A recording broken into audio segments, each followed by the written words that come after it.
Assalamualaikum warahmatullahi wabarakatuh. Saya Khairun Nabilah binti Nordin, nombor metrik 277370 telah menyediakan satu video di bawah tajuk Gerakan Penjajahan Barat untuk subjek kenegaraan Malaysia. Penjajahan merujuk kepada penguasaan dan kawalan sebuah kuasa asing terhadap sesebuah wilayah dan penduduknya. Penjajahan oleh kuasa-kuasa asing ke atas tanah Melayu telah bermula pada tahun 1511 apabila Portugis telah menghancurkan keagungan Empire Melayu Melaka diikuti oleh Belanda, Inggeris dan Jepun. Penjajahan terbahagi kepada dua, iaitu imperialisme dan kolonialisme.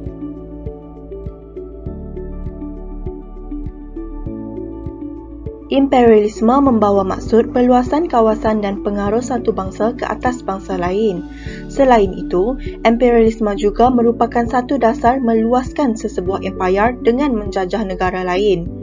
Menurut Karl Marx, imperialisme ialah satu tingkatan dalam perkembangan kapitalisme sewaktu perluasan kuasa Eropah ke Asia dan Afrika sekitar tahun 1750-an sehingga 1914.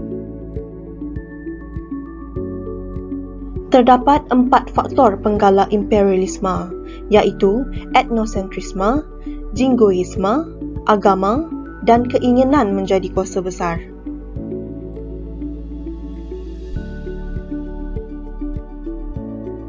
Yang pertama ialah etnosentrisme. Etnosentrisme membawa maksud satu kepercayaan yang meyakinkan bahawa bangsa sendiri lebih mulia daripada bangsa lain.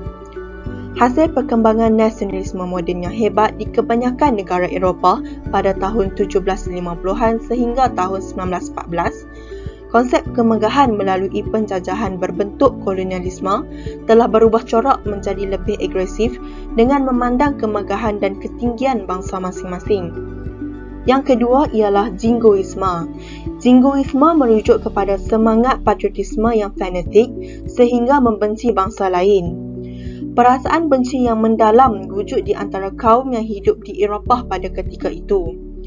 Hal ini telah menyebabkan golongan tersebut mula menyasarkan negara-negara yang lemah di Asia, Amerika dan Afrika sebagai bahan penindasan demi menunjukkan kemampuan dan kuasa mereka.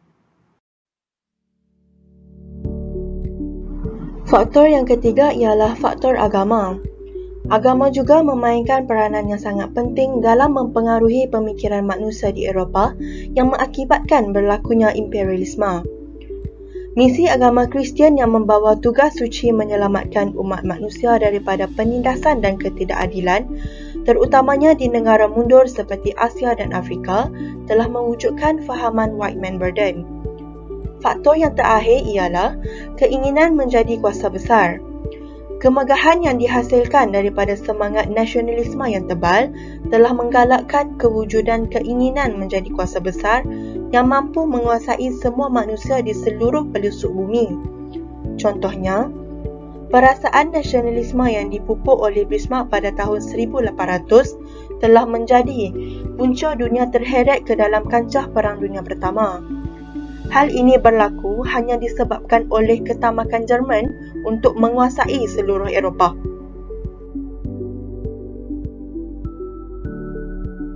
Seterusnya, saya akan menerangkan tentang kolonialisme.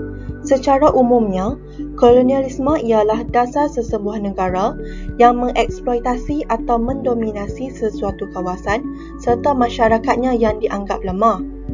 Menurut Plano dan Alton, kolonialisme ialah satu bentuk pemerintahan ke atas sesebuah kawasan dan penduduknya oleh sebuah kuasa asing dengan menjalankan polisi imperialisme. Manakala, menurut Nader dan Curtis, kolonialisme ini lebih menjurus kepada bentuk penjajahan yang buruk, satu penindasan dan pengeksploitasian kehidupan masyarakat. Faktor penggalak kolonialisme terbahagi kepada 3, iaitu God, Gold and Glory. God merujuk kepada penyebaran agama Kristian yang tertumpu kepada pedagang luar. Usaha terhadap perkembangan agama diperkukuhkan oleh mitos Mesiah yang bernama Prester John sebagai ketua kerajaan Kristian. Bagi Gold pula, Kesan daripada pengaruh tamadun Islam dan Asia, masyarakat Eropah berkembang dengan sangat pesat. Oleh itu, masyarakat terpaksa berhadapan dengan masalah kekurangan tanah. Bagi Glory merujuk kepada permusuhan tradisi di antara negara-negara Eropah. Pada asalnya, persaingan antara negara-negara ini adalah untuk memenuhi keperluan hidup serta kekayaan. Namun, ia bertukar kepada satu persaingan memburu kemegahan.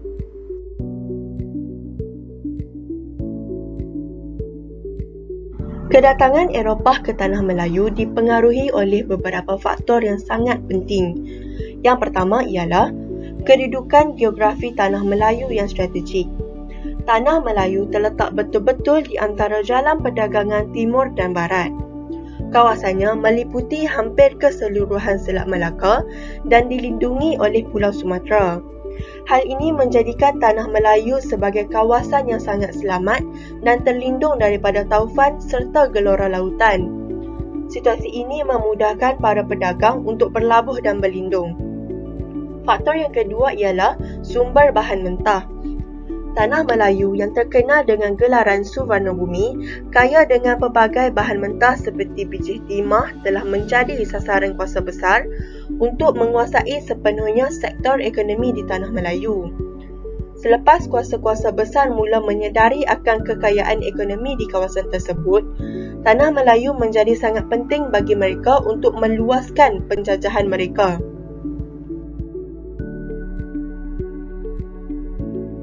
Faktor yang ketiga ialah pangkalan tentera. Tanah Melayu merupakan tempat yang sangat sesuai untuk dijadikan sebagai pangkalan tentera.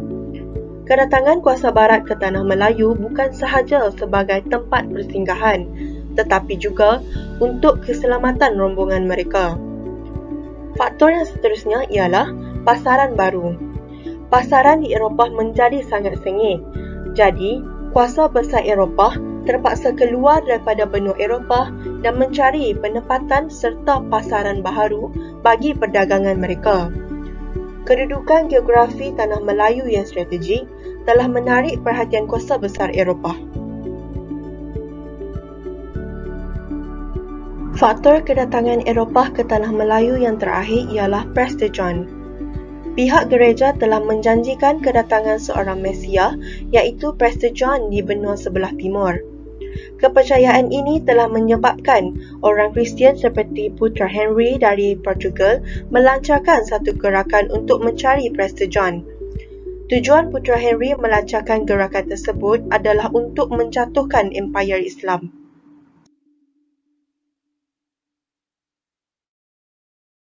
Dasar campur tangan British di Tanah Melayu terbahagi kepada beberapa aspek. Aspek yang pertama ialah ekonomi. Perusahaan yang membabitkan keperluan bahan mentah seperti biji timah sedang berkembang pesat. Jadi, British terpaksa memberi perhatian yang lebih terhadap Tanah Melayu yang kaya dengan biji timah. Aspek yang kedua ialah ancaman dan persaingan pengaruh asing. Tanah Melayu menjadi sangat berharga buat British disebabkan oleh biji timah yang banyak. Namun begitu, kuasa besar lain turut berminat dengan Tanah Melayu. Keadaan ini disedari oleh pihak British apabila Belanda mempunyai penguasaan penuh di Indonesia, manakala Sepanyol pula di Filipina.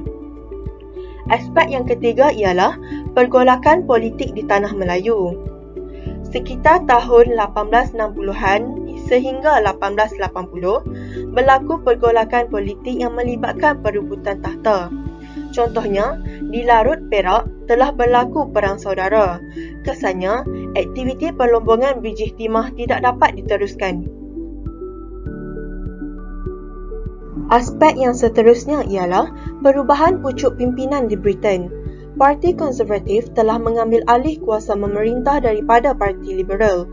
Dasar baharu telah diwujudkan iaitu pejabat tanah jajahan akan campur tangan dalam urusan pentadbiran di Tanah Melayu. Mereka bersedia untuk mengaut semua keuntungan di samping menanggung risiko sebarang masalah yang mungkin berlaku di tanah jajahan mereka. Aspek yang terakhir ialah penentangan terhadap penjajahan dan sabotaj perdagangan. Sultan Melaka pada ketika itu menunjukkan rasa ketidakpuasan hati terhadap penjajahan dan sabotaj perdagangan yang dilakukan oleh British. Di bawah aspek sosial, terdapat 3 dasar yang telah diwujudkan.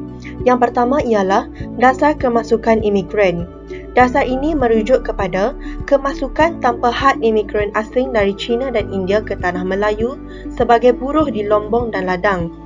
Kemasukan mereka telah membentuk satu masyarakat baru di Tanah Melayu. Dasar yang kedua ialah dasar pendidikan. Pendidikan yang bersistemkan vernacular berdasarkan kaum masing-masing. British memastikan setiap sekolah menerima pendidikan yang tidak seragam dan memastikan kaum Melayu berada di tahap paling rendah. Dasar yang ketiga ialah dasar penempatan masyarakat. Setiap masyarakat ditempatkan di kawasan yang berbeza untuk menghalang wujudnya perpaduan antara kaum.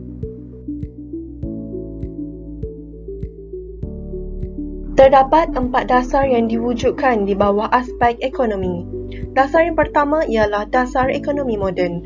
Dasar ini mengubah hala tuju ekonomi tradisi kepada ekonomi moden selepas kewujudan hasil bijih timah. Yang kedua, pengenalan ekonomi mengikut kaum. Setiap kaum dibahagikan kepada sektor ekonomi yang berlainan. Melayu sebagai petani, Cina sebagai pelombong dan India sebagai pekerja estate. Yang ketiga, dasar kemasukan buruh. Buruh asing dari China dan India dimasukkan oleh pihak British demi memastikan kaum Melayu terus kekal dengan aktiviti ekonomi yang tidak menguntungkan. Dasar yang terakhir ialah dasar keuntungan penjajah. Pihak British mengawal keseluruhan aktiviti ekonomi di Tanah Melayu dan mengambil kesemua keuntungan yang diperoleh daripada aktiviti ekonomi tersebut. Di bawah aspek politik pula, terdapat 3 dasar yang diwujudkan. Yang pertama ialah dasar penasihatan dan birokrasi moden. British memastikan Raja serta Sultan Melayu berada di bawah telunjuk mereka demi mengelakkan berlakunya penentangan dalam aspek pemerintahan British dengan mewujudkan sistem residen dan penasihat. Yang kedua, central government dan desentralisasi. Selepas negeri Melayu dapat dikuasai dengan sistem residen dan penasihat, British memperkenalkan pula sistem kerajaan berpusat untuk menggantikan sistem pemerintahan mutlak yang diamalkan oleh Tanah Melayu sebelum ini. Yang ketiga ialah demokrasi dan pilihan raya. Pihak British telah mewujudkan demokrasi dan pilihan raya untuk menggantikan sistem tradisi yang bersifatkan feudalisme. Kedudukan Raja Melayu semakin lama semakin disisihkan. Kesan penjajahan Barat di Tanah Melayu terbahagi kepada 3 aspek utama iaitu sosial, ekonomi dan politik. Bagi aspek sosial, kesan yang pertama ialah kewujudan masyarakat majmuk iaitu masyarakat yang berbilang kaum. Kedua, pendidikan vernacular menyebabkan orang Melayu ketinggalan dalam bidang pendidikan. Yang ketiga, perpaduan di antara kaum yang wujud di Tanah Melayu sukar untuk dipupuk. Di samping itu, bagi aspek ekonomi pula, British telah menggantikan sistem ekonomi tradisi yang berasaskan ekonomi sara diri kepada sistem ekonomi bermatlamatkan keuntungan. Selain itu, setiap kaum telah dipisahkan mengikut kegiatan ekonomi tertentu. Susulan daripada pemisahan mengikut aktiviti ekonomi tersebut, wujudnya masalah perpaduan di antara ketiga-tiga kaum tersebut. Kesan yang wujud di bawah aspek politik ialah kekuasaan Raja dan Sultan Melayu telah diabaikan sehingga ianya hanya dianggap sebagai lambang kepada negara sahaja. Dahulu, pemerintahan Tanah Melayu diuruskan sepenuhnya oleh Raja serta pembesar, tetapi selepas kedatangan British, mereka turut terlibat dalam menguruskan pentadbiran kerajaan. Pemerintahan secara mutlak dihapuskan dan digantikan dengan sistem demokrasi dan pilihan raya yang membolehkan rakyat memilih pemimpin yang mereka rasakan layak untuk memimpin kerajaan.